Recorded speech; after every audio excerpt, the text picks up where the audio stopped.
पिताजी ठेठ प्योर किसान। अपने जीवन की पहली कमाई 20,000 रुपए अपने पापा को दी। कहते जाट का छोरा पढ़ा लिखा बहुत खतरनाक हो जाता। अनपढ़ जाट पढ़ेजी सा और पढ़ा लिखा जाट खुदाजी सा। एहसान नहीं कर रहे हैं, उनकी मदद कर रहे हैं। मैं थोड़ा जिद्दी हूँ। तो जिद्दी तो जाट होता ही है। जिद करो दुनिया बदलो। अब जो चीज मुझे ये लगता था ना कि जो चीज मुझे लगता था कि मुझे ये करना है तो मैं वो करता था। जाट को हम ये बदनाम, हमारे जाट ठाकुर क्षत्रिय ये अपर कास्ट बहुत ज्यादा है।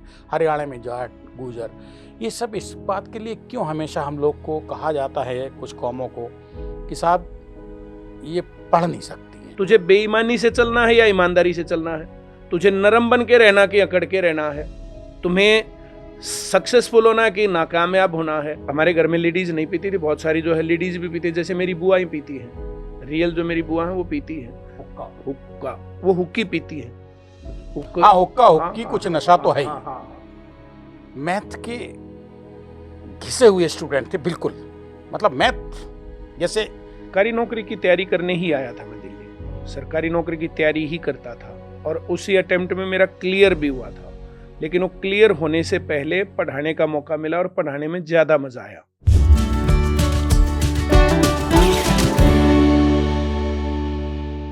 नमस्कार, मैं हूं आपका हमजुबान संजीव चौहान और इस वक्त आप बने हुए स्टेट मेरा हिंदी पर। आज के पॉडकास्ट यानी कि अनफिल्टर्ड अड्डा के खास मेहमान हैं भारत के शिक्षित बेरोजगारों के खास Parimal sir, ICS coaching centre वाले जो कॉम्पिटिटिव एग्जाम्स की तैयारी कराते हैं। परिमल सर, स्वागत है। बच्चों का भला आप करते ही रहते हैं, हमसे तो आज मिले हैं। ये पॉडकास्ट ऐसा होना चाहिए जो बच्चों को लगे कि उन्हीं के लिए हुआ है, उनके माता पिता को लगे कि उन्हीं के लिए हुआ है। कैसे यात्रा शुरू की? आप तो मैथ के मास्टर थे बिल्कुल एकदम, कि मतलब जवाब ही नहीं था आपकी जवानी में गणित का। आपकी जवानी में गणित का जवाब नहीं था। जब कहते हैं कि बच्चों में ऐब होते हैं, इधर उधर की हवा लगती है, उस टाइम पे परिमल सर ने तो शादी इसी चक्कर में होगी, गणित के चक्कर में। ये कहानी बाद में करेंगे कि गणित ने लोगों का, गणित बच्चों का बिगाड़ते हैं और आपका गणित जो है शादी का बनवा दिया बबीता मैम से। कैसे जानना चाहेंगे? मैं एक पहले तो 10 साल के परिमल सर को जानना चाहता हूँ। 10 साल का परिमल सर 5वीं क्लास में गवर्नमेंट स्कूल में पढ़ता था और अक्सर फर्स्ट आता था। मेरा जो है बैकग्राउंड अच्छा था। मेरे पापा ने, मेरी माँ ने, मेरी बुआओं ने, सब ने पढ़ाया था, तो मुझे पहाड़े, गिनती, ये टिप्स पर याद थे। और पहली क्लास में जब मैं था तो मुझे 25 तक पहाड़े याद आते थे और मैं सोचता था कि मैं जब सेकंड क्लास में होऊंगा तो 50 तक करूंगा। 50 तक नहीं, मैं 35 तक कर पाया था। फिर आगे सब ने कहा कि जो है ये पागल हो जाएगा, इसको रोको, ऐसे मत करने दो इसको। 5वीं क्लास में मेरा वजीफा आया था और मेरे पिताजी किसान थे। बहुत लो लेवल के बैकग्राउंड से हम लोग थे और खेत में हम अपने आप काम करते थे, मजदूर नहीं लगाते थे। और हम लोग भी जब 10 साल के थे तो खेत में जा कर के दादा काम करते थे, पापा, चाचा, माँ, चाची, बुआ, जो भी घर में होते थे सब लोग काम करते थे, हम भी करते थे। मेरी दादी नहीं करती थी। जब हम वहाँ काम करते तो मेरी दादी लोहे से लोहा घिसाती। मेरा दादा बोलता, तेरी दादी क्या करे? वहाँ लोहे से लोहा घिसा रही है। आप बताओ क्या होता लोहे से लोहा घिसाना? हंसिए से या खुरपी अरे से? नहीं सर, हाँ, तो गाजर का हलवा बनाती थी, लोहे कभी से ऐसे हलवा बनाती थी। लोहे की कढ़ाई, लोहे का पलटा, दे खटाखट, दे खटाखट, और रोज कुछ ना कुछ चलता रहता था। पिताजी ठेठ प्योर किसान, प्योर किसान। और बेटा परिमल सर बन गया। मैं भी किसान था पहले, पापा के साथ मैंने किसानी की। और फिर मैं पहली बार कोचिंग लेने आया तो मेरे फादर एक्सपायर हो गए। एक बार कोचिंग होने के बाद एक बार मैंने पढ़ा भी लिया था। मैंने 24,000 रुपये कमाए थे, 2,000 रुपये एक महीना खर्च किए, 2,000 रुपये एक महीना खर्च किए। उस टाइम पर 2,000 रुपये एक गवर्नमेंट एम्प्लॉय की सैलरी होती थी। आज जैसे गवर्नमेंट एम्प्लॉय की सैलरी है 50,000 रुपये, तो एक महीने में 50,000 रुपये आज खर्चे तो एक स्टूडेंट के लिए काफ़ी होते हैं। तो मैंने काफ़ी खर्च किए थे और मेरे पास 20,000 रुपये बचे थे। मैंने अपने जीवन की पहली कमाई 20,000 रुपये अपने पापा को दी। वो 24,000 कैसे कमाए थे परिमल ने, जो खेतों में काम करते थे? मैं कितनी उम्र थी? मेरी उम्र उस टाइम पर 24 साल थी। ये 2000 की बात है। मैं 76 में पैदा हुआ था, 24 साल का था। 2000 की बात है और 2000 में मैं दिल्ली पढ़ने आया था, दिल्ली पढ़ के तो वहीं मुझे मौका मिला, वहीं मैंने पढ़ाया और वहाँ से 24,000 रुपये मैंने कमाए। 24,000 रुपये पढ़ाते पढ़ाते परिमल सर ने कमा लिए, आज के परिमल सर ने, और कल उस जमाने के 24 साल के लड़के ने। कौन सा गांव है? पिताजी तो आपने बता दिया, माताजी भी फिर क्या ज़्यादा? माताजी तो अभी हैं और मेरा ट्रू उदयपुर गांव है, सोनीपत से 5 किलोमीटर की दूरी पर। और मैं दिल्ली जब पढ़ने आता था तो मेरे पास 2 ऑप्शन थे। ये स्टूडेंट्स के लिए है, जो लोग ये बोलते हैं ना कि हम ये प्रॉब्लम है, वो प्रॉब्लम है, ऐसा है, वैसा है, तो ये स्टूडेंट्स के लिए है। मेरे पास 2 ऑप्शन थे, एक कोचिंग सेंटर के टीचर पढ़ाएं और दूसरा जो गवर्नमेंट जॉब लग चुके हैं वे पढ़ाएं। तो जो लोग गवर्नमेंट जॉब लग चुके हैं उनका बैच होता था सुबह 7 बजे से 9 बजे। तो दिल्ली में 7 बजे पहुंचना होता था। 7 बजे पहुंचने के लिए दिल्ली सोनीपत गांव से तो मुझे गांव से 4 बजे चलना पड़ता था। ट्रेन एक 4:40 पर और एक 4:50 पर, वे अब भी आती वे तब भी आती थी जम्मू से। एक लेट होती थी, एक टाइम पर होती थी। अब मुझे नहीं पता था कि 4:40 वाली लेट है या 4:50 वाली लेट। आजकल तो जो है मोबाइल पर देख लेते हैं बच्चे। मुझे तो खैर ट्रेन में नहीं जाना पड़ता, पर बच्चे देखते रहते हैं कि वहां ट्रेन आ लिया, ऐसा हो लिया, वो हो लिया। और तब ये सुविधा नहीं थी, पता नहीं था कि कौन सी लेट होगी, कौन सी नहीं होगी। तो मुझे 4:40 पर सोनीपत स्टेशन पर पहुंचना होता था। और गांव से जब सोनीपत स्टेशन पर पहुंचता तो रास्ते में कुछ मिलता नहीं था। पैदल, कभी दौड़ के और कभी वैसे। मेरे पास बहाना नहीं था और मेरे पास ऑप्शन नहीं था। मुझे लगता था कि अगर मैं कहीं कामयाब नहीं हुआ तो वहीं खेत में ही काम करना पड़ेगा, जैसे मेरे पिताजी, मेरे दादा और बाकी लोग करते थे, वैसे ही मैं भी करता रह जाऊंगा। तो वहां से निकलने का एकमात्र रास्ता था सरकारी नौकरी। जो बहुत लोग बातें मारते हैं ऐसा वैसा, ये वो, नौकरी लेने वाले नहीं, कि किसान के बच्चे के पास क्या ऑप्शन है? मेरे पास कोई ऑप्शन ही नहीं था। एकमात्र एक ऑप्शन था कि मैं पढ़ के सरकारी नौकरी लग सकता हूं। तो मैंने जो गवर्नमेंट एम्प्लॉयज थे, जो सुबह 7 से 9 का बैच पढ़ाते थे, वो बैच लेने के लिए सुबह पैदल मैं वहां से सोनीपत आता, फिर वो ट्रेन पकड़ता, सब्जी मंडी उतरता, सब्जी मंडी से पटेल नगर जाकर के मैं उस बैच में पढ़ के और तब मैं वापस 12 बजे घर पहुंचता था। हर रोज भूखा, 12 बजे जाकर के तब खाना खाता था। गांव से दिल्ली आए ट्रेन पकड़ के, पहले पैदल चले दौड़े, फिर ट्रेन पकड़ी, और उसके बाद जो है फिर पहुंचे आप वापस 12-1 बजे, तब पेट में रोटी जाती थी। एक आधी बार सुबह बनी हुई रोटी खत्म हो जाती तो फिर शाम को मिलती थी। दूध पी लेता था, दूध घी खूब रहता था हमारे घर में। देखो बाई कास्ट क्या है आप लोग? जाट। कहते जाट का छोरा पढ़ा लिखा बहुत खतरनाक हो जाता। हाँ, कहते हैं जो है बोला अनपढ़ जाट पढ़ेजी सा और पढ़ा लिखा जाट खुदाजी सा। ऐसा मैंने सुना कई बार। बाकी देखो।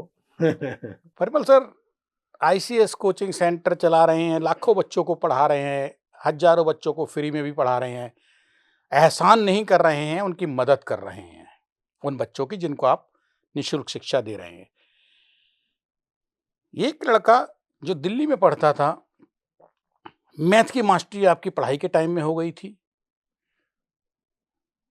मैं थोड़ा जिद्दी हूं। तो जिद्दी तो जाट होता ही है। जिद करो दुनिया बदलो। अब जो चीज मुझे ये लगता था ना, कि जो चीज मुझे लगता था कि मुझे ये करना है, तो मैं वो करता था। उसके लिए कम पढ़ना, ज्यादा पढ़ना, दिन रात पढ़ना, जो करना वो करना है। जो ठान लिया वो पा लिया। जाट को हम ये बदनाम, हमारे जाट, ठाकुर, क्षत्रिय, ये अपर कास्ट बहुत ज़्यादा है। हरियाणा में जाट, गुजर, ये सब इस बात के लिए क्यों हमेशा हम लोग को कहा जाता है, कुछ कौमों को, कि साहब ये पढ़ नहीं सकती हैं। और आप ऐसे एग्जाम्पल हैं जो आप मैथ में, जिससे अच्छे अच्छे बच्चे कांप जाते हैं, माता पिता हिल जाते हैं बच्चों को देख के। सर, परवरिश का पार्ट होता है। परवरिश में ये चीजें सिखाई जाती हैं कि तू ऐसा है, तू ये इस कास्ट का है, तू ये है, तो हमारा ये बैकग्राउंड, हमें ये करना है, ऐसा करना है। माँ बाप सिखाते हैं। बच्चा जब पैदा होता है ना तो कुछ सीखता नहीं है, उसको कुछ आता नहीं है, ना बोलना आता, ना बैठना आता, ना चलना आता, ना देखना आता, कुछ भी नहीं करना आता। फिर माँ बाप सिखाते हैं तुझे बेईमानी से चलना है या ईमानदारी से चलना है, तुझे नरम बन के रहना कि अकड़ के रहना है, तुम्हें सक्सेसफुल होना कि नाकामयाब होना है। अब एक मेरे रिलेटिव हैं, उनके पिताजी उनको पीटते थे। वो जो 5-6 साल का था उसको पीटते थे कि तू जाटा का बालक होकर ना हुक्का नहीं पीता, हुक्का पी। अब वो बच्चा 5 साल का बच्चा जब वो हुक्का पीता तो उसमें धसक लगती उसको, फिर मारता खींच के, तू जाटा बालक को हुक्का नहीं पिया जा रहा तेरे से। हमें हुक्के से चिढ़ थी, बहुत भयंकर चिढ़ थी। फर्क परवरिश का था। परवरिश का था। हम अपने दादा को पिलाते थे, पिताजी भी पीते थे। हमारे घर में लेडीज नहीं पीती थी, बहुत सारी जो है लेडीज भी पीती, जैसे मेरी बुआ ही पीती हैं, रियल जो मेरी बुआ है वो पीती है हुक्का। हुक्का, वो हुक्की पीती है। हाँ, हुक्का हुक्की कुछ नशा तो है ही। हाँ, वो पीते हैं वे, पर हम नहीं पीते थे। बचपन में एक आधी बार शौक के तौर पर पिया, तो मेरे पिताजी ने बढ़िया मेरी पिटाई करी हुक्का पीने पे। बीड़ी पीने पर। बीड़ी पी। एक दिन पी ली, उसी दिन पकड़ा गया, उसी दिन पिटाई हुई। कितने बड़े रहे होंगे परिमल सर जब बीड़ी पीने पे कुट गए? 10-11 साल का। वो बीड़ी भी हमने भाई इतनी ऐसे मुंह में ली और मुंह में वो शौक कर रहे थे कि हम जो बड़े होकर के कैसे दिखेंगे, तो बोला मैं सिखाऊंगा तुम्हें बीड़ी पीना। सिर मुड़ाते ही ओले पड़ गए। अच्छा भी था। उस दिन कुट गए तो दोबारा ऐब नहीं हुआ वो। बुरी आदत जो है जब छूट जाए उतनी अच्छी। Parimal sir, ICS coaching, Babita Tyagi, Parimal sir, ऐसा नहीं है, ये सब बहुत बड़े नाम हो चुके हैं। लेकिन आप जब मिलते हैं, आमने सामने हम बैठे हैं, तो लगता नहीं है कि जितना बड़ा आपका संस्थान है, जितनी शोहरत है, जितने लाखों बच्चे आपसे जुड़े हुए हैं, कि आप उसी आईसीएस के संचालक, मालिक, परमात्मा ने आपको बनाया है। ये कैसे बच पाए? क्योंकि जब इंसान के साथ सफलता और पैसा आते हैं तो अहम साथ आता है। साहब, जो देने वाला जो लेने वाला भगवान है। मेरा दादा ना अक्सर ये बातें करता था, बोले नंगी क्या नहाएगी क्या निचोड़ेगी, बोले क्या है हमारे पास, ये थोड़ा सा आप जैसे भाइयों का प्यार है, स्टूडेंट्स का प्यार है, चीजें चल रही हैं, वरना क्या है, हम क्या लेके आए थे और क्या हमारे पास है, ये तो सब कब तक चल रहा खेल, ये तो भगवान के हाथ में है। कब किस टाइम पर एकदम से द एंड होता ना, कब ब्रेक लगता हो, गाड़ी जाकर गट गट गट गट गट, पता नहीं चलता। तो किस बात का है हम भाई साहब? वक्त से डर के चल रहे हैं। वक्त से भी, भगवान से भी। आदमी को अपनी औकात में रहना चाहिए, अपने कपड़ों में रहना चाहिए। मैथ के घिसे हुए स्टूडेंट थे बिल्कुल। मतलब मैथ जैसे यूपी, हरियाणा, बिहार वाले को हमारे दिल्ली वालों को हिंदी, ऐसे परिमल सर का मैथ। और वो भी बहुत ज़्यादा कुछ नहीं, मतलब ज़्यादा ऐसा नहीं कि बहुत हाई फाई आपकी परवरिश हो गई हो, ऐसा भी नहीं था शुरू में।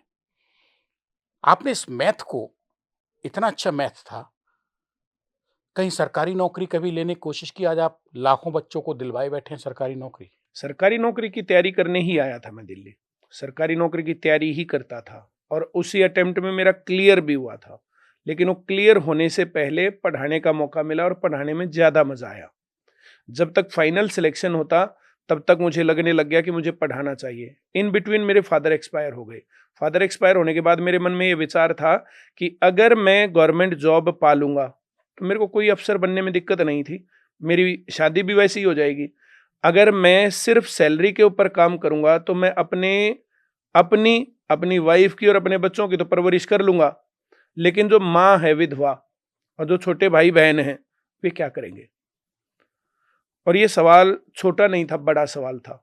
वो हर रोज जो ना हम लोग जो ना वो घर ही मंदिर, स्वर्ग और परिवार, इस प्रकार की मूवीज देख करके हम गोविंदा और जो राजेश खन्ना की जो मूवीज होती थी कि घर में से एक जना जो है वो सतीश शाह बनता था, वो मोटा सा मेरे जैसा ही गोपू सा, वो पढ़ लिख करके कामयाब होता, उसकी वाइफ जो थोड़ी सी अंग्रेजी टाइप की होती, फिर वो घर में आके झगड़ा करवाती, फिर परिवार बंटता और जो गरीब माँ बाप भाई बहन भी वैसे के वैसे रह जाते। तो मुझे ऐसा लगता था कि मुझे ऐसा नहीं करना चाहिए और माँ बाप को, भाई बहन को, इनको सबको साथ रखना चाहिए। इसलिए और उधर जो है कोचिंग में मजा बहुत आता था। जब आप सवाल सिखा करके क्लास से निकलते हो ना तो आपको ऐसा फील होता है, वाह तूने कुछ अच्छा काम किया है। और आज भी लगता है, आज भी जब बच्चों को अच्छी बातें बताते हैं तो लगता है कि हाँ बहुत अच्छा काम किया। 18-20 साल की उम्र परिमल जी बहुत खतरनाक होती है। वो आपकी किसी भी युवा, वो चाहे लड़का हो चाहे लड़की, दुनिया में जहाँ इंसान बसा है, ये उम्र घातक इसलिए होती है कि बनना और बिगड़ना इसी से शुरू होता है। जी, आप मुड़ गए लेफ्ट में तो गलत चले गए और राइट में मुड़ गए तो सही चले गए। जी। आप अपने को कैसे बचा पाए? एक गाँव का हरियाणा का लड़का सोनीपत का, वहाँ से निकल के दिल्ली आए, दिल्ली में पढ़ाई की, नौकरी के भी चांस बनने लगे। आप कैसे बचा पाए अपने को? सोहबत नहीं मिली या परमात्मा का आशीर्वाद है, आपका अपना कुछ था खुद का? एक मेरे दादा थे पड़ोस में, वो दारू पी के चलते थे। मैं कई बार क्लास में चल के दिखाता हूँ कैसे चलते थे। जब दारू नहीं पीते थे तो कैसे चलते, दारू पीते तो कैसे चलते। और क्या बातें हमें बोली गई, क्या नहीं बोली गई, वो हमें अच्छे नहीं लगते थे। हमें लगता था ये दारूबाज। उसके बाद हम थोड़े बड़े हुए और जो हमारे चाचाओं की उम्र के, पिताजियों की उम्र के कुछ लोग थे, तो वे दारूबाज बन गए। तो वे भी हमें अच्छे नहीं लगते थे। उनको समाज सोसाइटी में लोग अच्छा नहीं मानते थे। बीड़ी पीने वाली मैंने बात आपको बताई। हम लोगों को जो ये नशा, तो ये थोड़ा-सा गंदा सा लगता था। फिर मेरे रियल चाचा, वो लग गए दारू पीने और वो भी हमें अच्छे नहीं लगते थे दारू पी करके। वैसे वो बहुत अच्छे इंसान थे। कभी भी हमें ज़रूरत पड़ी तो मेरा चाचा सबसे अच्छा आदमी था, सबसे आगे वो खड़ा मिलता था, किसी भी बुरे समय में। लेकिन जब हम अच्छा काम करते तब उनको अच्छा नहीं लगता था, तब उनको चिढ़न होती थी। अब वो इस दुनिया में नहीं है, पर बहुत ज़्यादा दारू पीने के कारण उनकी डेथ हो गई। तो मुझे लगता था कि मुझे दारू नहीं पीनी, चाहे कुछ भी हो जाए, मुझे दारू नहीं पीनी, मुझे बीड़ी नहीं पीनी, मुझे नशा नहीं करना। फिर ये लड़कीबाजी का जो शौक होता है आजकल, तो जो इतना आम हो गया है, तो मुझे ऐसा लगता था कि मुझे उससे बच के रहना है। तो मैं अपनी एनर्जी को या तो खेत में काम करने में और या मैं पढ़ने में, 2 जगह पर लगाता था। तो इन बाकी सब चीज़ों से बचा रहता था। मटर गश्ती करने को मैं बहुत करता था, लेकिन मैं ऐब नहीं पालता था कोई भी। सोहबत इंसान को बनाती और बिगाड़ती है। घर से बाहर थे, माता-पिता इतने सक्षम नहीं थे जो पीछा करके रख पाएँ आपको अपने साथ दिल्ली आके कमरा लेके रह के। मैं दिल्ली आके नहीं रहा सर, मैं दिल्ली में जब रहता था या तो मैं सोनीपत से आता था या मैं, मेरे मामा हैं दिल्ली में ही कराला, तो वहाँ जा कर के मैं रहता था।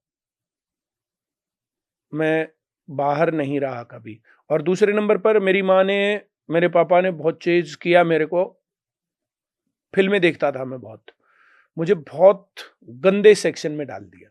जो सबसे नीचे का सेक्शन था हमारे, उसमें जो है जैसे ये लगा लो कि KLM तक, मतलब 14-15 सेक्शन एक-एक क्लास के होते थे। तो एक क्लास गुड सेक्शन होती थी, एवरेज होते थे, वेरी गुड होती थी और फिर वेरी बैड भी होती थी। तो वेरी बैड में मुझे डाल दिया, गुड से वेरी बैड में। वहाँ किस क्लास, किस सन की बात कर रहे 8th हैं? में, 8th क्लास, सोनीपत में ही। 90, हाँ। मैंने 92 में 10th की थी, तो ये 90 की बात है। तो मुझे पता ही नहीं क्यों डाल दिया। अब डाल दिया तो डाल दिया, मैं छोटा था, इतनी बात थी नहीं। हमारी क्लास के कुछ बच्चे भाग के फ़िल्म देखते थे, मैं भी भाग के फ़िल्म देखता था। फिर वे कभी-कभी भागते थे, मुझे धीरे-धीरे लगा कि तू तो रोज़ भाग। 10वीं क्लास में तो ऐसा था कि मेरा नाम काट दिया, लाल पेन चला दिया और प्रिंसिपल ने कहा कि अगर इनके घरवाले आकर के नाक भी रगड़ेंगे ना, तो भी इनका नाम नहीं लिखेंगे। हमने उसका ऑपरेटिव पार्ट निकाला कि जब घरवालों के नाक रगड़ने के बाद भी नाम नहीं लिखेंगे, तो फिर खामखा नाक भी क्यों रगड़वाएँ घरवालों का। ना हमने घर बताई और ना हमने चिंता ली। पहले हम हाज़िरी लगवा के तब भाग के फ़िल्म देखते थे, फिर सीधे ही फ़िल्म देखने लग गए। रगड़ा काट दिया। हैं? राह एक काट दी। 1 महीने बाद उन्होंने आकर के दोबारा नाम लिखा, कहा कि इतने बेशर्म बच्चे हमने आज तक देखे नहीं और उनको बोल देना वे आ जाएँगे। तो हमने जो अगले दिन संदेश पे भेजा कि अगर पीटेंगे तो, बोला पीटेंगे भी नहीं। जुर्माना लगाया तो जुर्माना भी नहीं लगाएँगे। मतलब पूरी बार्गेनिंग थी स्कूल के पूरी साथ। बार्गेनिंग। उस स्कूल के साथ जहाँ पर रूह काँपती है, वहाँ इतनी बार्गेनिंग करके तब हम गए और टोरे से जा कर के। और 8वीं क्लास में मेरी मेरिट आई थी, 5वीं क्लास में मुझे वजीफ़ा मिला था, 10वीं क्लास में 300 नंबर आए, 600 में से 50%। लेकिन 10th आते-आते जो है मेरा योगदान नहीं है उसमें।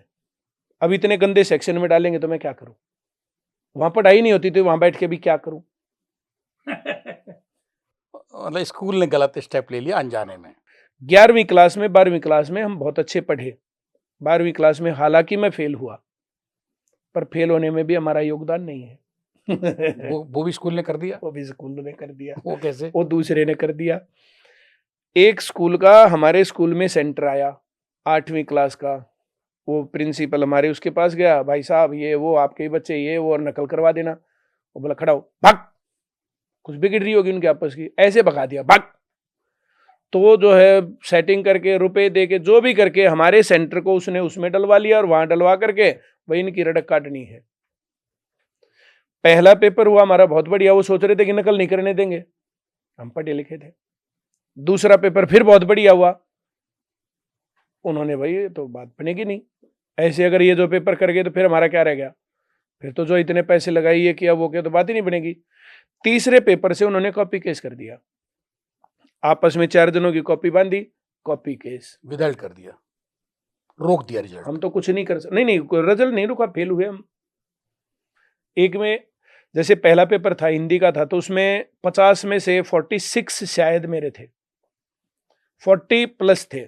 ये बात है 11वीं की, 12वीं की, 12वीं में, 12वीं के बोर्ड की। अच्छा, हाँ, फेल हो गए। हाँ, घर वालों को क्या कहा जाके? वो फिजिक्स का पेपर था, 93 मार्क्स थे 100 में से। अब केमिस्ट्री का है तो 00, इंग्लिश का है तो 01, मैथ का है तो 12 या 14 इतने थे, 20 से कम थे। हम नालायक हो सकते हैं पर 0 नंबर लेने के नहीं थे। हम जिस दिन रिजल्ट आया तो उस दिन हम गेहूं काट रहे थे, अप्रैल का टाइम था और गेहूं काट रहे थे। मेरा एक दोस्त, उनकी डेयरी थी, वो गोबर हटाने का उसका काम होता था, सुबह शाम उसको तो गोबर हटाना होता था। गोबर हटा करके पैरों पर, जो जूतों पर, पैंट पर गोबर लगा हुआ, वो गाँव में पहुंचा, पूछता हुआ खेत में गया। खेत में जा करके उसने बोला चल सोनीपत चलेंगे। भाई हमने तो गेहूं काटने शुरू किए हैं, और सबका अलग अलग फेर होता था, अलग अलग तरीके से उसको काटते थे। अब उसको अलग अलग तरीके से काट करके फिर जो है लेकर के गए, तो बोला भाई मैं कटवा के ही चलूंगा तेरे साथ। मैं ऐसा क्या हुआ? बोला नहीं, गेहूं कटवा के सोनीपत चल के तभी पता चलेगा। वो काट के हम थोड़ी सी आगे पहुंचे, क्योंकि हम 2 हो गए, बाकी सब एक एक थे। और थोड़ी आगे जाते ही मैंने उनसे पूछा क्या हुआ? बोला फेल हो गई। मैं कुछ भी बोल पाता तब तक मेरे पापा ने पीछे से बोला कोई बात नहीं, तुम तो इंटेलिजेंट बच्चे हो। 12वीं तक खींच ले गए, हम तो चौथी में ही फेल हो गए थे। जबकि मैं सोच रहा था कि पीछे से जूत आएगा और जो बॉल जो है, जैसे बॉल आई और बैट का आखिरी किनारा लिया और बॉल ऊपर, तो जूत लग के जर में ऊपर जाएगा। पर मेरे पापा का रिएक्शन ये था कि कोई बात नहीं, इसमें क्या, फेल हो गए तो ये वो। मुझे लगा यार तू मजाक कर रहा, ये बता 90% नंबर हैं या 80% रह गए? बोला फेल हैं। फिर तो जो मामला ही खुल लिया, सबको पता ही चल लिया। फिर हम गए तो सच में ही फेल मिले। कोई बात नहीं, हम पढ़े हुए थे, कोई बात नहीं। बाद में पता चला कि जो है कॉपी केस कर दिया था। बाद में अगले साल पास हो गए। 1 साल थोड़ा मजा करने का मौका मिला, 1 साल पहलवानी करी। फिर हमने तैयारी तो बढ़िया कर रखी थी। जो 12th में जिस साल फेल हुए, उसके अगले साल जो फॉर्म भरा उस साल में, बीच में उस साल पहलवानी करी, क्योंकि सारा सब कुछ तैयार था 12वीं का। 90% नंबर आने की उम्मीद थी, तो आप तैयारी का लेवल समझ लो। तो हमने तो पहलवानी करी बढ़िया। 3-4 महीने पहलवानी करने के बाद मेरे को महसूस हुआ मेरा दिमाग मोटा होता जा रहा। अखाड़े में वो कभी उल्टा पटके, कभी सीधा, कभी कुछ, जो धोबी पाट लगे, सब कुछ हो रहा था। मुझे जब तक थोड़ी थोड़ी कुश्ती समझ में आने लगी, तब तक ये भी समझ में आने लग गया कि दिमाग मोटा होता जा रहा है। फिर मैंने उसको छोड़ करके और फिर पढ़ाई शुरू करी, इंजीनियरिंग की तैयारी की, इंजीनियरिंग में एडमिशन हुआ। फिर मैंने इंजीनियरिंग छोड़ा, फिर बीएससी करी। उसके बाद मैं दिल्ली पढ़ने आया। दिल्ली से क्या पढ़ाई की? सरकारी नौकरी की तैयारी। सरकारी नौकरी आपने कहा लगने वाली थी या लग गई, फिर नहीं की, क्या है वो कहानी? ज्वाइनिंग नहीं की। किस में लगी थी, किस पोस्ट पे? सबसे पहले असिस्टेंट कमांडेंट में मेरा सिलेक्शन हुआ था 2000, उसका बैच 2001 बनता। फिर उसके बाद असिस्टेंट कमांडेंट किस डिपार्टमेंट में? सीआरपीएफ में। अच्छा। और फिर दूसरे नंबर पर फिर मेरा जो है सिलेक्शन था उसमें सीआईएसएफ में फायर इंस्पेक्टर, फाइनल सिलेक्शन तक था। उसके बाद मेरा सीजीएल में फाइनल सिलेक्शन था। उसके बाद लगातार सिलेक्शंस होते रहे, पर मैंने डिसाइड कर लिया कि पहले मैं पढ़ाऊंगा, उसके बाद मैं अपना सेंटर खोलूंगा। लोगों को एक नौकरी नहीं मिलती है सरकारी, एक एग्जाम सरकारी नौकरी का देने के लिए बच्चा दिन रात लगा रहता है, आंखों पे काले निशान डाल लेता है, बूढ़ा लगने लगता है आज। और आप कहते हो मुझे एक के बाद एक नौकरी मिल रही थी। काले निशान। तो इसका राज क्या है? ये स्ट्रेस की बात नहीं, आराम से पढ़ो ना, सिस्टमेटिक पढ़ो। हमारे सेंटर में अधिकतर बच्चे ऐसे होते हैं जिनके 10-10, 20-20 एग्जाम क्लियर होते हैं, 5-5, 7-7 सिलेक्शन होते हैं। आईसीएस की बात कर रहे हैं? आईसीएस की बात कर रहा हूँ। जैसे मैं पढ़ता था ना वैसे ही पढ़ाता हूँ बच्चों को, वैसे ही बताता हूँ, ए टू जेड अपनी सारी कहानी बताता हूँ मैं अपने बच्चों को। जो बच्चे मैथ से भागते हैं, पढ़ाई की नहीं, कॉम्पिटिटिव वो एग्जाम जब की, तक है ना, जब तक आईसीएस तक नहीं आते तब तक भागते हैं। आईसीएस के बच्चों का सबसे फेवरेट सब्जेक्ट मैथ है। कोई जादू, टोना, टोटका? कोई सफेद काला पीला लाल जादू नहीं है। बेस से पढ़ाना चालू करते हैं, उनको समझ में आता। मतलब जिन बच्चों को मैथ से डर लगता, वो सिर्फ आईसीएस ज्वाइन कर लें और आप बेड़ा पार कर दोगे, ना डरे वो? कोई डरता ही नहीं। जो मैथ का डर हुआ करता था तो सब लोग बोलते हैं आईसीएस में चले जाएंगे, सीख लेंगे। और इंग्लिश? इंग्लिश भी बहुत अच्छी है हमारी, सभी टीचर्स, हमारी पूरी टीम बढ़िया है। आज कितनी टीम आपके पास है जो रन कर रही है आईसीएस कोचिंग को, कॉम्पिटिटिव सेंटर को? सर टीम तो 1500 2000 आदमी लगे हुए हैं, अलग अलग ब्रांचेज, अलग अलग लोग, बहुत सारी चीजें हैं। अब पढ़ाने का मामला देखेंगे तो पढ़ाने के नाम पर हम लोग जो है, 3 तो हम परिवार के ही हो गए। मैं हूँ, बबीता मैम है और मेरी बेटी पढ़ाने लग गई। अब 3 जने तो हम परिवार के ही हो गए, 3 जने और हैं, 4 जने और हैं, 7 जनों की टीम। मतलब पूरा परिवार जुटा है, झोंक रहा है बच्चों का भविष्य बनाने के लिए, पीढ़ियों को सुधारने के लिए, और अब बेटी भी उसमें आपने शामिल की है, जो खुद भी तैयारी कर रही है, जी, उन्हीं बच्चों के साथ बैठ के पढ़ा भी रही है और पढ़ भी रही पढ़ है। भी रही है। परिमल सर, आपको इतने जॉब मिले सरकारी, आपने नहीं की, आपकी अपनी सोच, पढ़ाने का मन था, पढ़ाने में आए। आईसीएस कोचिंग का नाम कब, कहाँ, कैसे, क्या दिमाग में आया कि कोचिंग खोला जाए? फाइनेंस चाहिए होता है उसके लिए, आप तो खुद ही स्टूडेंट रहे होंगे मेरे ख्याल से। बहुत सारी चीज़ें हैं, मतलब कोचिंग को चलाना, वो भी कॉम्पिटिटिव एग्ज़ाम की कोचिंग को रन करना, आसान नहीं है। ट्यूशन तो पढ़ा सकते हैं आप। सर कोचिंग चलाना बहुत आसान काम है, इससे आसान काम दुनिया में कुछ है ही नहीं। कोचिंग सबसे आसान काम है चलाना। कोचिंग चलाने के लिए आपको कुछ करना नहीं है, कमरा, उसमें 4 स्टूल और 1 बोर्ड, 4 स्टूडेंट आपको लाने हैं। 4 स्टूडेंट को अगर आप बढ़िया पढ़ाओगे तो 4 को भी अपने आप ही ले आएंगे, 8 हो जाएंगे। वो फीस दे रहे हैं, स्टूल और ले आओ, और फीस दे रहे हैं और स्टूल ले आओ, बेंच बना लो, बड़ा कमरा बना लो, बड़ा सेंटर बना लो, सब भी कर लो। मैंने तो ऐसा किया। किस सन में शुरू किया? कितने बच्चे, कितने स्टूल, कितने कमरों से? क्या बजट खर्चा आया था पहला? 2005 में हमारी शादी हुई थी। दिल्ली में मैंने कई बार सेंटर चलाए थे, किसी की पार्टनरशिप में। जिसका सेंटर नहीं चल रहा तो वहां पार्टनरशिप कर ली, सेंटर चल गया। फिर उसके बाद पेड मैंने पढ़ाया, 1-2 बार सेंटर चलाया, वहां नहीं चला तो वहां लॉस भी हुआ 10-20 हजार रुपए का, बहुत कम। उसके बाद 2008 में हमने, सुरेश सर हैं सोनीपत में, एस अंग्रेजी बोलना सीखे, वो अब भी चलाते हैं, अंग्रेजी बोलना सीखे। उन्होंने जबरदस्ती मुझे कर करके कि सेंटर कर ले, सेंटर कर ले, सेंटर कर ले। मेरा मन था मैं गांव में स्कूल खोलूं और बच्चों का बेस बना करके उनको सबको कामयाब बनाऊं। फिर मैंने सेंटर खोला सर के साथ 50-50 में। उसमें मेरा इन्वेस्टमेंट जीरो था, एक भी पैसा मैंने नहीं लगाया। उनका सेंटर था ही, उसमें एक रूम था, उस रूम को उन्होंने मुझे दे दिया। वो रूम 18-20 बच्चे बैठ सकते थे, उतने बच्चे उसमें आए, पढ़े, 100% रिजल्ट था पहली बार। दूसरी बार फिर थोड़ी जगह ज्यादा चाहिए थी, 30-35 बच्चों का, तो 30-35 बच्चे हो गए, वो सारे पास। अगली बार फिर हमने जगह बदली, उसमें 150 के आसपास बच्चे आ सकते थे, फिर वे पास। 2008, 9, 10 जितने स्टूडेंट हमारे पास आए, सभी के सभी 100% सिलेक्शन था, सब लोग जॉब में लगे। उसके बाद हमारे पास जो है उतने ही तो स्टूडेंट आते थे और उतने ही ब्रांच लेने वाले आते थे। रोज 10 दाखिले तो 10 ब्रांच वाले भी हमें वहां दे दो ब्रांच, वहां दे दो ब्रांच, वहां दे दो ब्रांच, वहां दे दो। हम ब्रांच तो दे देंगे लेकिन पढ़ाएगा कौन? फ्रेंचाइजी। हाँ, पढ़ाएगा कौन? तो फिर टेक्नोलॉजी, और टेक्नोलॉजी की मदद से हम पढ़ाते सोनीपत में हैं, पढ़ते हर जगह पर। आज कितने बच्चे आपके आईसीएस से जुड़े होंगे देश में? 1 लाख के आसपास। फिजिकल कोचिंग सेंटर में आके या ऑनलाइन भी, या अधिकतर दोनों? फिजिकल और ऑनलाइन है, अधिकतर, कुछ ऑनलाइन भी। आईसीएस अब तक कितने बच्चों को, देश में कुछ आंकड़ा है आपके पास, लमसम एक आइडियल, कितने बच्चों को आप गवर्नमेंट जॉब दे चुके हैं? देखिए गवर्नमेंट जॉब जो है ना, जैसे हर साल ये लगा लो कि लाख बच्चा जो है इधर उधर से मामला क्लियर करता, लगते हैं बच्चे। कई लाख बच्चे सिलेक्टेड हैं आईसीएस के कारण गवर्नमेंट जॉब में। कई लाख वैकेंसी निकलती होगी क्या सालाना, और वो सब सेलेक्ट हो जाते हैं? ये गणित क्या है? सर कैसे नहीं निकलती? अभी 30,000 लोग लगाए जाएंगे। पिछले साल हरियाणा में 30,000 लोग लगाए गए हैं। ऐसे जो है ना लोग जो है फिर जो है रेलवे में अब 30,000 वैकेंसी है। अब सिया जो है एसएससी जीडी में 30,000 के आसपास वैकेंसी है। ऐसे वैकेंसी आती है। देश ऐसे ही थोड़ी चल रहा सर। 150 करोड़ लोग हैं, उसका 3% गवर्नमेंट एम्प्लॉयज हैं। कितनी बड़ी सेना, कितनी बड़ी रेलवे है, रोडवेज है, तो बहुत बहुत काम है ना। ये देश ऐसे ही थोड़ी चल रहा है।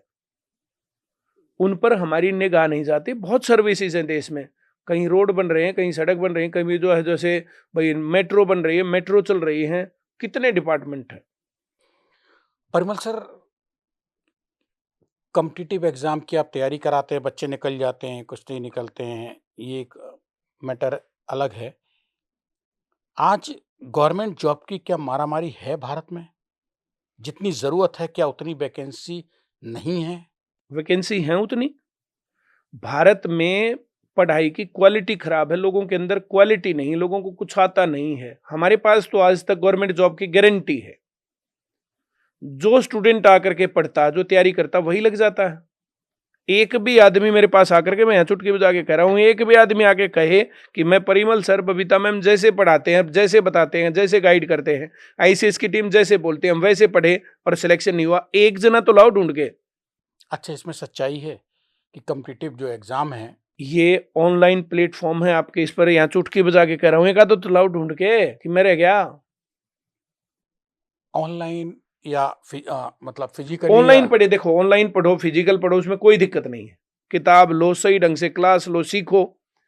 ऑनलाइन में उतना ज्यादा जो ना पढ़ नहीं पाते हैं, रिटेंशन हो नहीं पाता। अब फोन क्लास पढ़ रहे हैं, दोस्त का आ गया व्हाट्सएप जो अटेंडिंग, तो अब क्या करोगे? क्लास कंटिन्यू करोगे, व्हाट्सएप देखोगे? पढ़ते पढ़ते नींद आ गई। जो सेंटर में बैठ करके पढ़ते हैं, प्रतियोगिता, प्रेरणा, प्रतिस्पर्धा, तो ये प्र जो होते हैं ना, प्र ये क्लास में दिखते हैं। मेरी आपकी प्रतियोगिता है, आपके 46 आए, मेरे 45 आए, तो अगली बार मैं पूरी ताकत लगा दूंगा। घर पे किसके साथ करोगे कंपटीशन? आपको क्या पता आप ज्यादा पढ़ रहे हो कम पढ़ रहे हो? तो जो बराबर वाले से पूछोगे तब पता चलेगा ना आप कम पढ़ रहे हो कि ज्यादा पढ़ रहे हो। कोचिंग की फीसें ज़्यादा हैं, इसलिए आज जो है बेरोजगार युवा नहीं पहुंच पा रहा है। ये गलत बात है। आईसीएस के खुलने से पहले कोचिंग की फीस ज्यादा रही हो कम रही हो मुझे नहीं पता, लेकिन जब से आईसीएस खुला तब से पूरे देश में कोचिंग सेंटर्स की फीस 20,000 से कम कम है। आप मुसीबत बन गए बाकी कोचिंग सेंटर दुकानों के सर लिए। मुसीबत नहीं बने हम लोग। जो है जो बोलते हैं कि जैसे जो भी काम है वो कंपटीशन की कहानी है। आप compete करो ना, आप आगे बढ़ो ना, आप अपनी टेक्नोलॉजी को बढ़ाओ, सारी चीजों को बढ़ाओ, इसमें दिक्कत क्या है? पढ़ाई सस्ती क्यों नहीं होनी चाहिए? महंगी है क्या पढ़ाई भारत में? सरकार टैक्स तो लगा ही रही है। और फीस जो है 20-20, 30-30 हजार रुपए कोर्स की हुआ करती थी। अब हम 10-12-15 हजार रुपए में एक साल तक पढ़ाते हैं बच्चे को। क्योंकि कंपटीशन है मार्केट में। कंपटीशन। सरकारी नौकरी की गारंटी देने वाला कौन है आईसीएस के अलावा? कोई आए मार्केट में बताए? कोचिंग खोलने वाले साहब हैं। साहब, कोचिंग सेंटर एक ऐसा बिजनेस है जहां पर आपको सफलता नहीं मिली अगर, तो आप कोचिंग सेंटर खोल लोगे, दूसरों की सफलता की गारंटी देने लग जाओगे। ये हालत है। आप सरकारी नौकरी की तैयारी करने गए, आपकी नौकरी नहीं लगी, तो आप सेंटर खोल लोगे। ये हाल है। अब वैसे लोग जो अपने आप नौकरी नहीं लगे तो दूसरों कैसे लगवाएंगे? हो यही रहा है। हो यही रहा है। यही होता था। कोचिंग सेंटर अड्डे थे कि हम तुम्हारी पेपर पास करवाएंगे, इतने पैसे लगेंगे, ये होगा वो होगा, और इस प्रकार के काम अब भी होते हैं। हरियाणा में स्टेट में अब की बार कह रहे हैं कि ऐसा ही हुआ है। ऐसा तो राजस्थान भी बदनाम है, मध्य प्रदेश का व्यापम भी बदनाम है। साहब था लगाओ, टेंस बदल गया। अब पूरे देश में फेयर सिलेक्शंस हो रहे हैं। हरियाणा में जो उन्होंने कर तो दिया, अब जो बात भारी पड़ रही है, चीजें गड़बड़ की तरफ जा रही हैं। चेयरमैन साहब का बयान देखा था कि बहुत निंदनीय है, बहुत गलत हुआ, ये हुआ वो मान रहे हैं कि गलत हुआ है। इतना आसान नहीं कि करके चुपचाप निकल गए। सरकारी नौकरी की प्रतियोगिताओं में सिलेक्शन के लिए बच्चों के साथ, प्रतियोगियों के साथ, जरूरतमंद के साथ गलत सरकारी तंत्र करता है और भुगतते बच्चे हैं। इसका कोई है तोड़? तोड़ है तो सर जो है बिना पर्ची बिना खर्ची का जो पूरा जो मामला चल रहा है, प्रधानमंत्री जी हर जगह गाते फिर रहे हैं पूरे देश के अंदर जिस प्रकार का माहौल है। आप राजस्थान में अब करवा के दिखाओ, हरियाणा में करवा के दिखाओ, पैसे नहीं चलते अब योग्यता चलती है। अब जो पढ़ गया वो लग गया, तभी तो हम नौकरी गारंटी दे रहे हैं, वरना कैसे देते गारंटी। मतलब आपको अपने कोचिंग सेंटर पे और टीचर्स पे ये बिलीव है, विश्वास है अपने पर, अपनी टीम पर, उसके साथ सरकार की आज योजनाएं भी उस प्रकार की हैं। अब यूपी पुलिस में सभी पढ़े हुए बच्चे लगे हैं और अब फिर वैकेंसी आ गई है, फिर से पढ़े हुए बच्चे लगेंगे। यूपी पुलिस में तो भैया कुर्रा सीधा योगी आदित्यनाथ का है तो बची हुई है। भाई साहब, योगी आदित्यनाथ जी का काम बाद में चला है। माननीय मनोहर लाल खट्टर जी जो हरियाणा के सीएम थे, उन्होंने बिना पर्ची बिना खर्ची की स्कीम और मैंने दी थी, मैंने इंट्रोड्यूस करवाया था, मैंने बातें बताई थी, संघर्ष किए थे, पेपर लीक के खिलाफ प्रोटेस्ट किए थे, हम लोगों ने आवाज उठाई थी, तब उसके बाद फेयर सिलेक्शन हो रहे हैं। आप तो कोचिंग सेंटर चलाते हैं, पेपर लीक के खिलाफ आपने क्यों कराई है संघर्ष? आपका तो दुकान बंद हो जाएगी। पेपर लीक, अगर पेपर लीक होंगे तो फिर तो दुकान चलेंगे ना, फिर सेंटर थोड़ी चलेंगे, फिर पढ़ाई थोड़ी चलेगी। पेपर लीक नहीं होंगे तो तब हमारा सेंटर चलेगा। हमारा सेंटर साहब दुकान थोड़ी ही है। ये आपका डायलॉग तो बर्थडे है।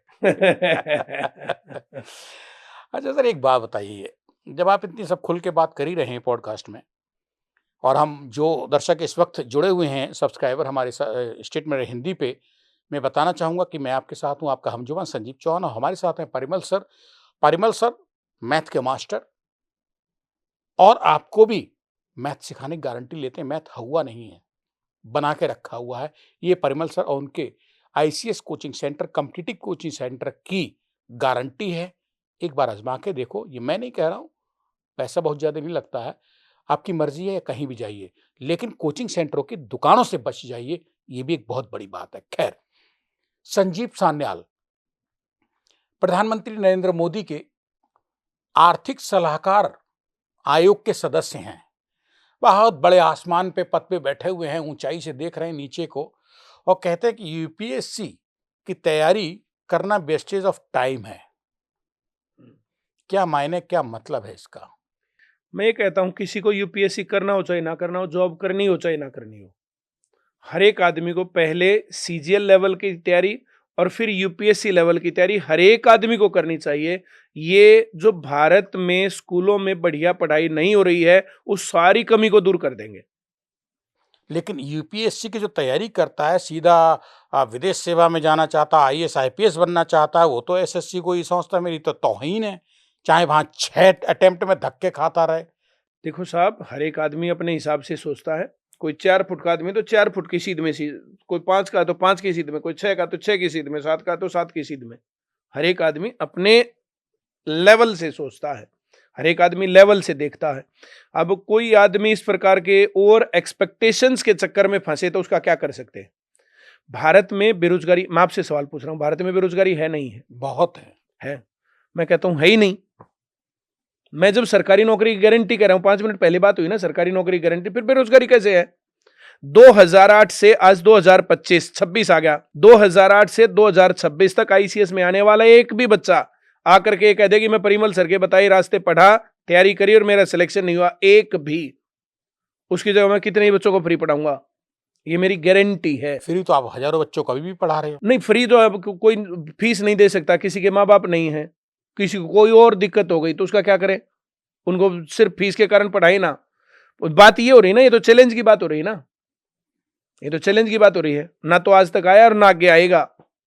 भारत में बेरोजगारी की दिक्कत नहीं है। भारत में या तो कामचोरी है, कामचोरी, पढ़ते ही नहीं, स्कूल में जाते नहीं, नॉन अटेंडिंग कोर्सेज करते हैं, उनकी योग्यता है नहीं। योग्यता नहीं तो फिर क्या करेंगे वे? आपने डिग्री तो एमबीए की ले ली, लेकिन ज्ञान है ही नहीं, फिर आपको जॉब कैसे मिले? मैं हेलीकॉप्टर चलाना चाहता हूं, मुझे हेलीकॉप्टर चलाना नहीं आता, तो मैं कैसे चलाऊंगा हेलीकॉप्टर? पहला काम योग्यता नहीं है, और दूसरा काम ओवर एक्सपेक्टेशंस। एक आदमी का लेवल है, वो इतना कर सकता है, अब वो सोचता मैं तो इतना करूंगा, ये झंझट है। जितने ये आईआईटी की तैयारी करवाने वाले सेंटर हैं, नीट की तैयारी करवाने वाले सेंटर हैं, जितने भी स्टूडेंट्स डिप्रेस्ड हैं, तो उसका कारण मां बाप हैं, टीचर्स थोड़े ही, कोचिंग सेंटर थोड़े ही, स्कूल थोड़े ही। स्कूल तो आप कुछ भी पढ़ाई करने जाओगे तो फीस दोगे, स्कूल का तो काम हो गया। स्कूल नहीं करता किसी भी बच्चे को, ऐसे नहीं करता कि तुम ऐसे करो, मां बाप करते हैं। बेटा मेरा तो बहुत सपना था मैं डॉक्टर बनूं, मैं बन नहीं पाया, हमारे पास ये नहीं था, वो नहीं था, पढ़ नहीं पाए, कोचिंग नहीं थी। मेरा बेटा मेरा सपना पूरा करेगा। और बेटा है 60% नंबर लेने का, उसको ठेल दिया 90% वाले में, वो तो बेचारा डिप्रेस्ड रहेगा ही रहेगा। कितने लोग बोलते हैं पापा मैं नहीं कर सकता, मम्मा मैं नहीं कर सकता।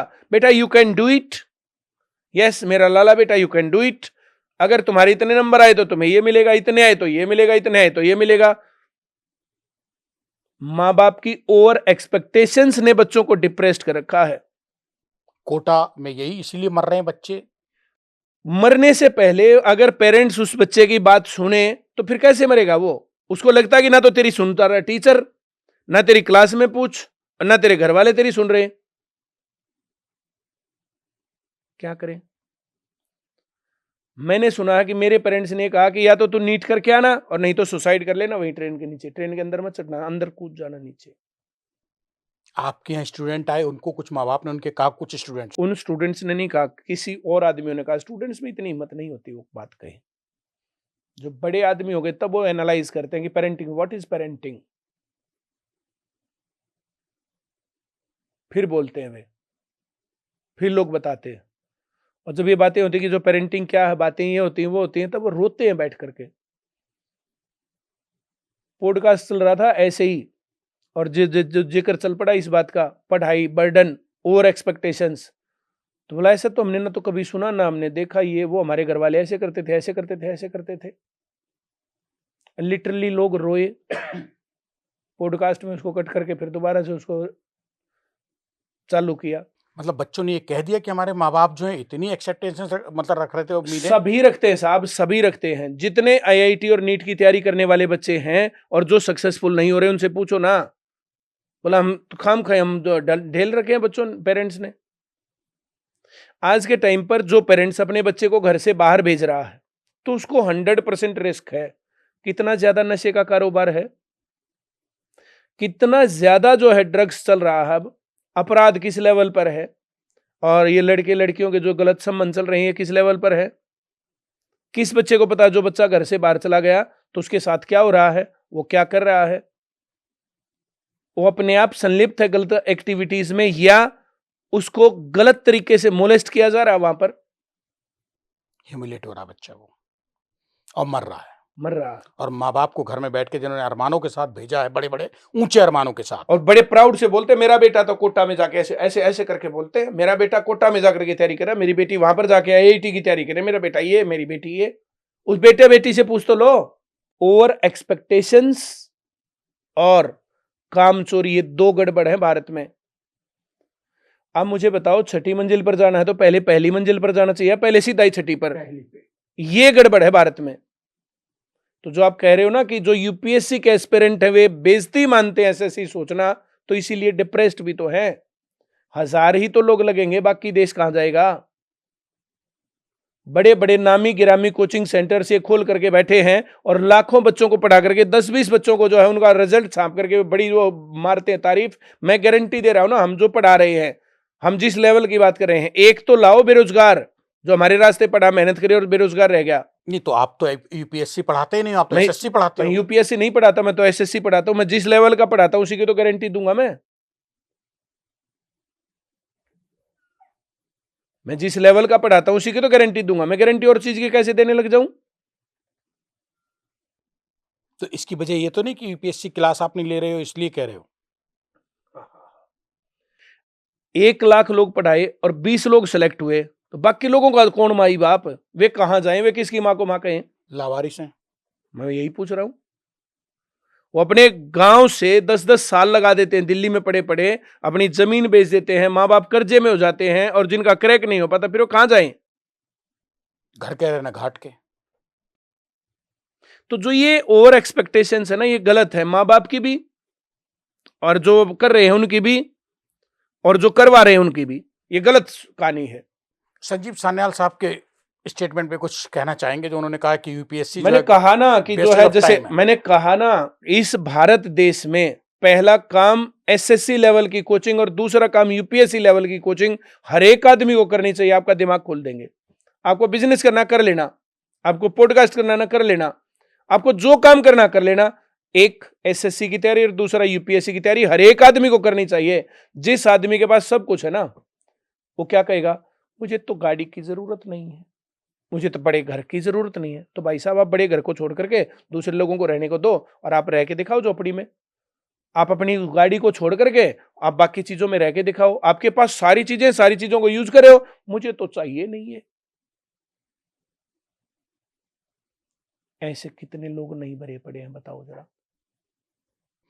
Parimal sir, Tata company organize कर रही थी एसएससी को, उसमें कुछ कमियां आई, खामियां पकड़ी और विरोध हुआ उसका, तो उठा के एक दूसरी कौन सी जो है कंपनी वो दे दी, उसने और आग लगा दी कॉम्पिटिटिव एग्जाम में। साहब, ये टाटा कंपनी जिम्मेदार नहीं है, जो दूसरी कंपनियां हैं तो वो भी जिम्मेदार नहीं है, कोई भी कंपनी जिम्मेदार नहीं है, अधिकारीगण जिम्मेदार हैं।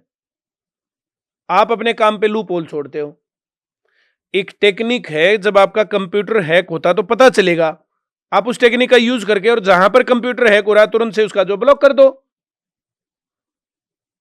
उस बच्चे को आगे के लिए जो एसएससी में बैठने के लिए मना कर दो कि ये जो गवर्नमेंट जॉब नहीं लग सकता, आज तो डिजिटल है सब कुछ। नहीं, मैं बात इसकी कर रहा था कि एसएससी में जो कंपनी चेंज हुई, साहब, कोहराम मचा था। कंपनी का कोहराम मचना जो ना, कंपनी नहीं गड़बड़ करती है, Arrangement अफसर नहीं थी। करवाते हैं, अफसर करवाते हैं साहब। उसके बाद भी तो सारा काम सेट हो गया। वो जो इतना बवाल मचा, इतने लोगों ने ये सब किया और धरना प्रदर्शन, डंडे चले, उसके बाद भी तो ठीक हो गया। अब दिल्ली पुलिस के पेपर में कहां कंप्लेंट है? दिल्ली पुलिस के बहुत छोटा लेवल है साहब ना। देखो, ये कहने की बात है। वहां लाखों बैठ रहे थे और यहां लाखों नहीं बैठ रहे। नहीं, यहाँ दिल्ली एक स्टेट लेवल की पुलिस आ दिल्ली गई। पुलिस के पेपर पूरे देश में हो रहे हैं। अच्छा, सेंटर सुन के भी अलग है। हाँ, क्या किसी भी हौच- भर्ती के लिए सब यही चल रहा है। परिमल, ये क्या हौच पहुंच रहा, क्या गड़बड़ हुआ था एसएससी 2025 वाले में? एसएससी में ये गड़बड़ हुई थी कि जो वहां पर जो इंफ्रास्ट्रक्चर था वो बहुत पुअर था। किसी का माउस नहीं चल रहा, किसी का कीपैड नहीं चल रहा, किसी का जो कंप्यूटर नहीं चल रहा।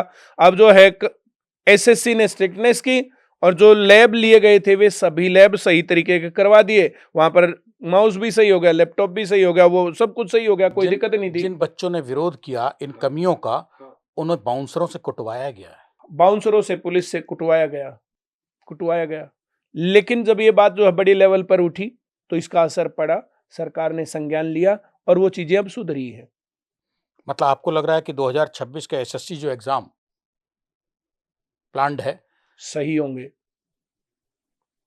2025 के भी उस विरोध के बाद सही हुए थे। मैं उस प्रोटेस्ट में गया था, वहां जाकर के मैंने कहा था, जैसे एचएसएससी कर रहा है हरियाणा में, तो वैसे एसएससी क्यों नहीं कर सकता? वहां पर एसएससी के अधिकारी भी रहे होंगे, वहां जो जो बातचीत होती है। तो मैंने कहा था, जैसे एचएसएससी में काम चला था ना, अगर ये नहीं सुधरता तो एसएससी में हम वैसा चलाएंगे। अब जो ये टीचर्स और बाकी लोग कर रहे हैं ना, ये बेशक गड़बड़ कर रहे हो, वे गड़बड़ कर रहे थे।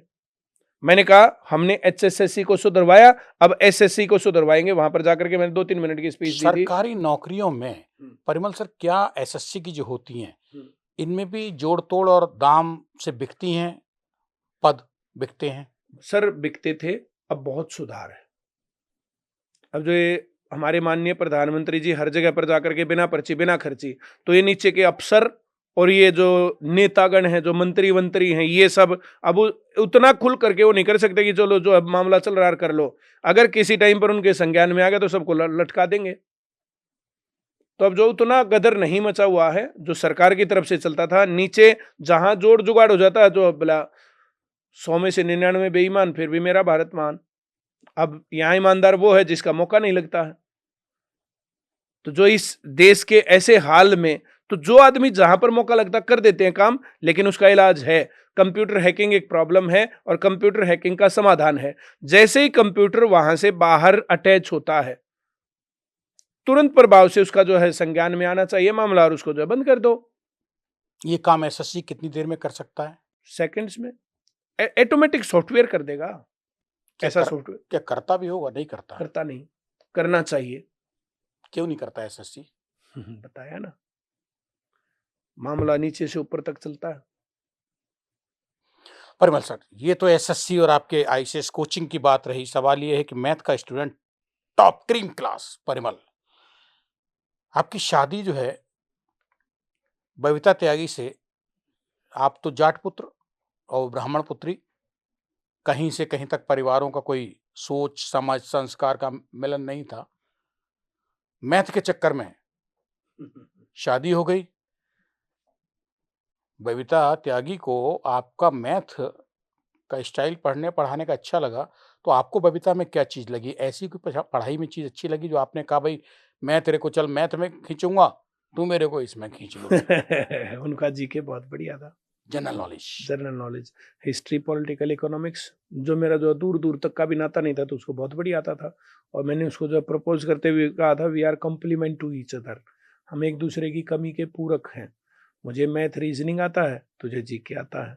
अगर कल को कोचिंग सेंटर भी चलाएंगे तो घर का स्टाफ है, बाहर से लेना ही नहीं पड़ेगा। मतलब शादी की है, जब प्यार की पींगे मिली बढ़ाई तो ये तय कर लिया था कि करेंगे क्या आगे? मुझे लगता था मुझे कोचिंग सेंटर करना चाहिए। मैं 2000 में डिसाइड कर बैठा था कि कोचिंग सेंटर करना चाहिए। लेकिन बबीता जी तो गवर्नमेंट जॉब में। हाँ, अब जैसे वो तो एक एडजस्टमेंट का पार्ट होता है भाई। सब चीजें जैसे आप जो है भाई, ये दो कप हैं, ये भी अलग अलग हैं, ये दोनों एक जैसे हैं। दोनों माइक हैं, ये भी थोड़े अलग अलग हैं। जब ये अलग अलग की बात करिए तो जरा सा अपने विचारों में, चलो शादी तो हो गई, उसके बाद कहीं अलग अलग बर्तन खटक रहे हैं क्या? मतलब देखो जब तक इस्तेमाल नहीं करोगे तब तक विश्वास नहीं करोगे। घड़ी, डिटर्जेंट पाउडर। अब भाई हो गया है ना? देखो, बहुत सारी चीजों के ऊपर बहुत सारे विचार अलग अलग होते हैं, थॉट प्रोसेस अलग अलग होते हैं। जैसे मैं एक बहुत लर्निंग फेज से गुजरा। मैं किसान का बेटा था, फिर शहर के लोगों के साथ दोस्ती हुई, फिर जो है पढ़ाने के साथ दोस्ती हुई, फिर कोचिंग सेंटर हो गया, फिर बिजनेस के लोगों के साथ दोस्ती हुई, फिर बहुत सारी बातें सीखी कि ये होना चाहिए, ऐसा नहीं होना चाहिए, ये है वैसा है, ये वो। उन्होंने वैसा नहीं सीखा, बहुत सारी चीज़ें वैसी नहीं हैं। एक थॉट प्रोसेस मेरा रहता है कि बिजनेस कैसे चलाएं, उनका थॉट प्रोसेस रहता है कि जैसे एक जो एम्प्लॉय होता है भाई, हर महीने सैलरी आई, छुट्टी काटी। तो ये बहुत सारी चीज़ों के अंदर इस प्रकार की चीज़ें होती हैं और वो मैनेज हो जाती। बबीता त्यागी, वो घड़ी सुनना चाहता हूँ परिमल जी से, जब बबीता त्यागी को किसने किसको ऑफर किया, क्या था वो, शादी के क्या चक्कर है? वो बड़ी आपकी चर्चा रहती है, मतलब आप छाए हुए रहते हैं। आपका प्रेम प्रसंग जो है वो ऐसे ही है जैसे किसी की, मतलब कमजोर बच्चे को, बहुत कमजोर बच्चे गणित सिखा दो। शादी आपकी इतनी ही तगड़ी हुई है। शादी जैसे वो जो है ना, मैं पढ़ता था दिल्ली और वो लेट आई थी कोर्स में, तब तक हमारी क्लास सेटल थी। जैसे नए बच्चे आते तो सब कौन किसी के साथ सेटल होगा, जब वो आई थी तब सब सेटल थे। फिर वो आकर के क्लास में बैठने लग गई तो मेरा ऑब्जर्वेशन उसके प्रति ये था कि बेचारी नरम सी लड़की है। उसको ये लगता था कि ये जो है बुजुर्ग लोग हैं, इनका आज तक सिलेक्शन नहीं हुआ तो आगे क्या होगा। मतलब बबीता त्यागी आपको बुजुर्ग मानती थी पढ़ाई के टाइम पे? जी जी जी जी, पढ़ाई के टाइम पर मानती थी, अब नहीं मानती। नहीं तो बड़े बूढ़े से शादी करने का रिस्क कैसे ले लिया? वो बड़े बूढ़े का रिस्क जो है बताऊंगा तो 1 मिनट जो है, तो जो उनको लगा कि जो ये जो ऐसे ही है। फिर वो जब क्लास में बैठे, जब टीचर्स के साथ डिस्कशन हुआ, पढ़ाई चली, बाकी बातें हुई, टीचर्स के साथ एक आधी बार नोक झोंक भी हुई, तब उसको लगा कि जो है मामला ज्ञान का है।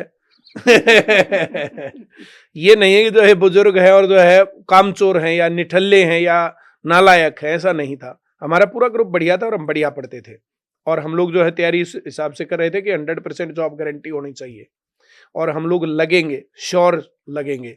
तो इस प्रकार से कहानी थी। फिर उसके बाद हमने जो आपस में उसका एक पेपर हुआ था 50 नंबर का, मेरी जिद लगा के टीचर ने पेपर लिया था, तो मेरे उसमें 48 नंबर आए थे और मेरे बाद जो सेकंड था वो 25 से कम का था, बबीता के उसमें 12 आए थे।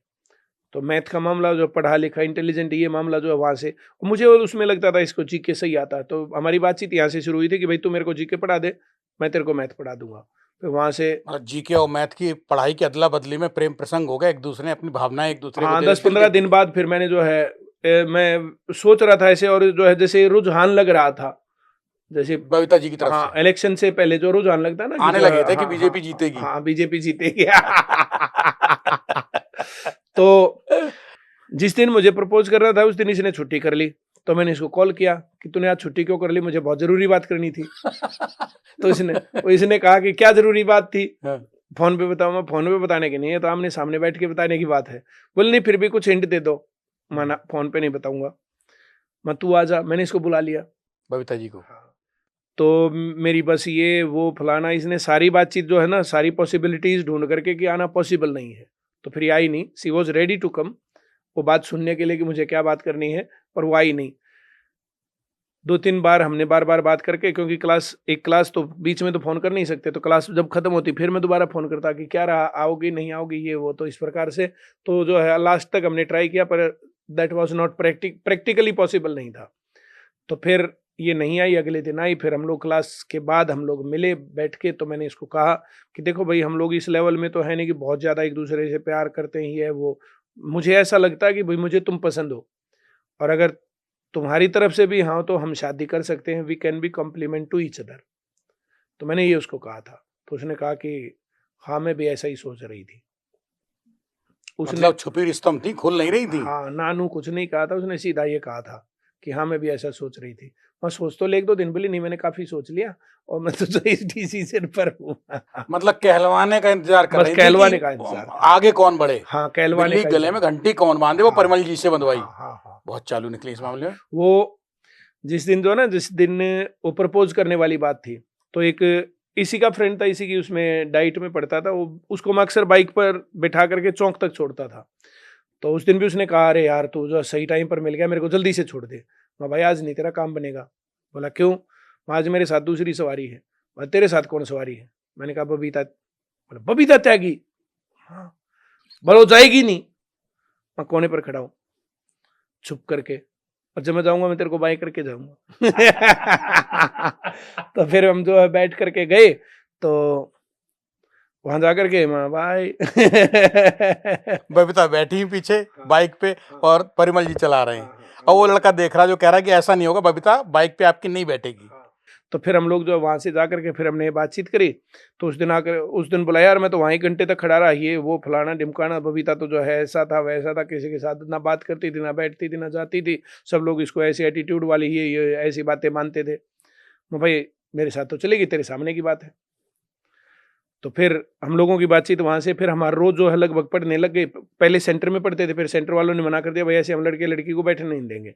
जो प्यार प्यार की पींगे बढ़ा रहे हैं, खुल गई मतलब बात सेंटर में। नहीं, हम सेंटर में ही बैठ के पढ़ते थे क्लास में। और वहीं प्यार मोहब्बत की बातें। तो प्यार मोहब्बत की बातें बिल्कुल नहीं थी, प्यार मोहब्बत की बातें तो हमारी बाहर हुई थी। तो ये खुला कैसे? क्लास वालों ने, सेंटर वालों ने कैसे कह दिया कि यहाँ लंबे हो जाओ, यानी पढ़ने देंगे हम तुम्हें? सेंटर में हम लोग जो जैसे क्लास के बाद, जैसे हमारी क्लास खत्म हो गई, क्लास के बाद हम 1 घंटा बैठ के पढ़ते थे, तो खाली क्लास में जब हम लोग बैठे हैं, तो फिर वहाँ लड़का लड़की बैठे हैं, तो वो किसी न किसी की ड्यूटी लगाते थे वहाँ पर, कि इन पे नजर ये रखो। कुछ हाँ कुछ गलत ना करें। फिर 1 दिन बैठे हम, 2 दिन बैठे, तीसरे दिन उन्होंने मना कर दिया। मतलब प्यार आपको बबीता जी का ऐसे ही नहीं मिला, या बबीता जी को परिमल जी ऐसे ही नहीं मिले हैं, आपने भी सेक्रीफाइस किया है, इसका मतलब। ऐसे तो कुछ नहीं मिलता साहब किसी को, उसके लिए प्रयास तो करने पड़ते हैं। और आपने किए दोनों ने। जी। अब कैसी लग रही बबीता जी? शादी को कितने साल? 20 साल हो गए। 20 साल हो गए। सही है मामला? वैसी प्यार से, मतलब पहले का शुरुआत कई बार शादी से पहले वाला, या कुछ उतना ही है, और आवाज, ज्यादा बड़ा है। बर्तनों में आवाज नहीं हो रही? दोनों एक दूसरे को सही। थोड़ी बहुत तो होगी, ऐसा तो नहीं हो सकता। तो कभी कभार होती है ना, रोज थोड़ी होती है। किस बात पे? और बताया तो इस बात के ऊपर जो खुल नहीं रहे हो? है। खुल नहीं रहे हो आप? अरे ब्रैकेट से बाहर करो, खुल के तो सॉल्व करो फार्मूले को। खुल के तो बताया कि जो है चीजों के ऊपर जो है भाई, एक एटीट्यूड होता है बिजनेस का, दूसरा एटीट्यूड होता है सैलरी वाला। तो ये एटीट्यूड कई बार उस प्रकार से, नहीं हम ऐसा नहीं करेंगे। वो सैलरी वाली बात करती है उस स्टाइल में, हाँ, और भाई बिजनेस वाली। हाँ, तो ये रहता है। तो मतलब अभी चलती रहेगी, ऐसा कोई ये चिंता तो वाली बात? छोटी मोटी बात है। ये चल जाएगी। परिमल सर, एसएससी हुआ है या बना दिया गया बच्चों के लिए? हुआ है ही नहीं और ना बना हुआ।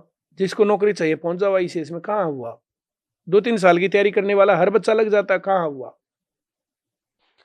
परिमल सर, और कुछ बात कहना चाहेंगे पॉडकास्ट में जो हम ना पूछ पाए? अब आपके पास समय है, आप बताएं, उसके बाद हम समाप्त देखिए करें। साहब, सारा जो चर्चा है, सारी चर्चा ये है कि एक आम स्टूडेंट, इस पूरे पॉडकास्ट में आम स्टूडेंट क्या सोचे, पेरेंट्स क्या सोचे। तो पेरेंट्स अपने बच्चे को अपने पास रख के पढ़ाए। पहला काम यह है कि अपने पास रख के पढ़ाए।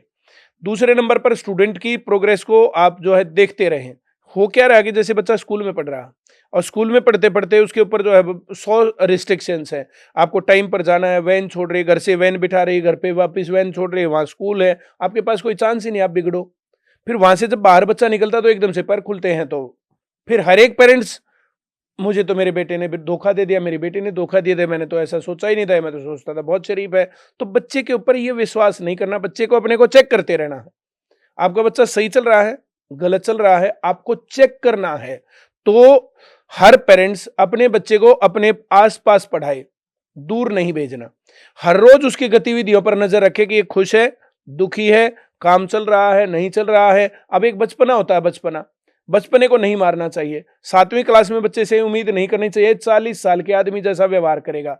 बच्चा है, बचपन जिएगा, गलतियां करेगा छोटी मोटी, ये सब चीजें चलेंगी। 2-4% नंबर कम ज्यादा अच्छा लगता है, ज्यादा नंबर आए तो अच्छा लगता है। भारत में बहुत अच्छा लगता है, मेरे 99% मार्क्स है, मेरे 98% मार्क्स है, अच्छा लगता है, लेकिन उसकी जरूरत नहीं है। मैंने यहाँ पर जो कोई डर के थोड़ी बताया कि 300 नंबर थे, मैं स्किप कर सकता था उस बात को। 50% नंबर थे, स्किप कर सकता था। क्या फर्क पड़ गया, मेरे 50% थे या ज्यादा थे।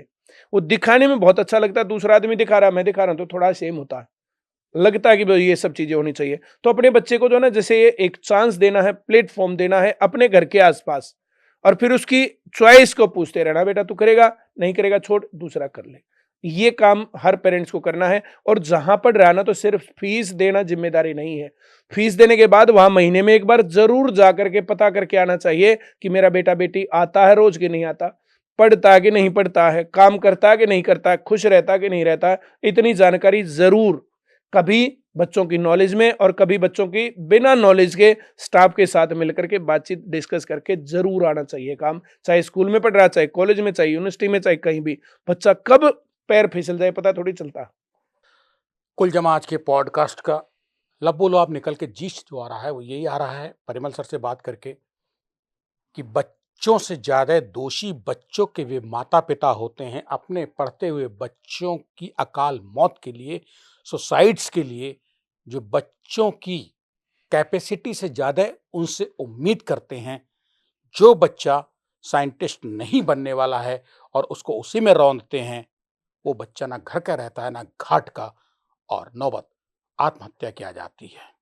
कोचिंग सेंटरों को, कोटा या किसी भी जगह जो है, बच्चे एक के बाद एक सुसाइड करते हैं।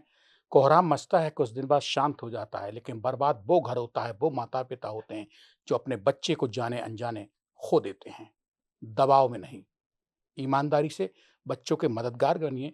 माता पिता हैं तो जनरेशन गैप खत्म करिए, बच्चों पे नजर रखिए, उनको ताड़िए मत हर समय, लेकिन जरूरत से और ताकत से ज्यादा बच्चे पे अगर वजन देंगे तो स्वतः दब जाएगा, बच्चा जान से जाएगा और माता पिता संतान से हाथ धो बैठेंगे। परिमल साहब, मैं आपकी बात गलत तो नहीं समझा? बिल्कुल सही समझे हो साहब।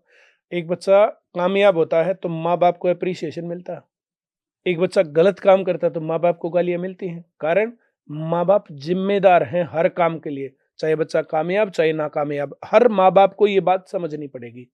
माँ बाप को पेडागोजी पढ़नी चाहिए, माँ बाप को पेरेंटिंग के टिप्स लेने चाहिए, चीज़ों के कोर्स करने चाहिए। लोगों को पता नहीं है। पहले बड़े बुजुर्ग अपने बच्चों को ऐसे देते रहते थे, ज्ञान देते रहते थे, संस्कार चलता रहता था। आज वो सब चीज़ें खत्म हो गई हैं। अब बच्चा क्या सोच रहा है, माँ बाप क्या सोच रहा है, किसी को पता नहीं है। अब एक माँ बाप क्या सोच रहा है, दूसरा माँ बाप क्या सोच रहा है, तीसरा क्या सोच रहा है, ये भी कुछ नहीं पता है। तो मामला बहुत ज़्यादा पेचीदा है। इस काम के लिए काउंसलिंग की ज़रूरत है, और कहीं पर मामला गड़बड़ लग रहा है तो जाकर के काउंसलिंग लेनी चाहिए। हम लोग बुलाते हैं लोगों को, हम पेरेंटिंग करते हैं। हम लोग जो है, जैसे पीटीएम में, तो हम पीटीएम ऐसे नहीं करते, हम जाकर के वहां पर बताते हैं, देखो ये आपका बच्चा, ये इसको करना, इसको ये काम है, और बच्चा ग्रोथ करता है। लेकिन माँ बाप भी सुनने का मादा रखें, माँ बाप निकालें। जो माँ बाप नहीं सुनते, जो लोग ये वक्त नहीं निकालते, वो बाद में बहुत पछताते हैं। शुक्रिया परिमल जी,